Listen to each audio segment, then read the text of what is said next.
Pawan Kalyan screen మీద just అలా కనిపిస్తేనే fans పండగ చేసుకుంటారు. అలాంటిది ఆయన డాన్స్ చేస్తే ఇంకేమైనా ఉందా? కొన్నాళ్ళుగా డాన్స్లకి పూర్తిగా దూరంగానే ఉన్న పవర్ స్టార్ ఉస్తాద్ లో చిందేశారు. దీనికి సాక్ష్యం కూడా వచ్చింది. ఇప్పుడు దాదాపు దశాబ్దం తరువాత స్టెప్పులేశారు పవన్. దేఖ్ లేంగే సాలా అంటూ స్వాగ్ తో పిచ్చెక్కించారు డీసీఎం. చూస్తున్నారుగా ఇందులో Pavan swag. Black and black లో ఆయన్ని చూస్తుంటే మామూలుగా లేదంటున్నారు ఫ్యాన్స్. ఇన్బిల్ట్ స్వాగ్ తో పవన్ జస్ట్ అలా కదిలితే థియేటర్స్ ఊగిపోతాయేమో. ఉస్తాద్ లోని తొలి పాటని 1,00,000 మంది అభిమానులతో లాంచ్ చేయించి కొత్త రికార్డ్ క్రియేట్ చేశారు మేకర్స్. ఇలాంటి సర్ప్రైజ్లు ఇంకా బోలెడున్నాయంటున్నారు హరీష్ శంకర్.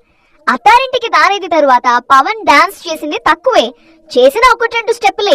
ఉస్తాద్ లో దేవే బీట్స్ విన్నాక దేఖ్ లేంగే సాలా అంటూ రెచ్చిపోయారు పవర్ స్టార్. ఫస్ట్ సింగిల్ తో హైప్ అలా పెరిగిపోయింది. గబ్బర్ సింగ్ కి మించి దీన్ని ప్లాన్ చేస్తున్నారు హరీష్.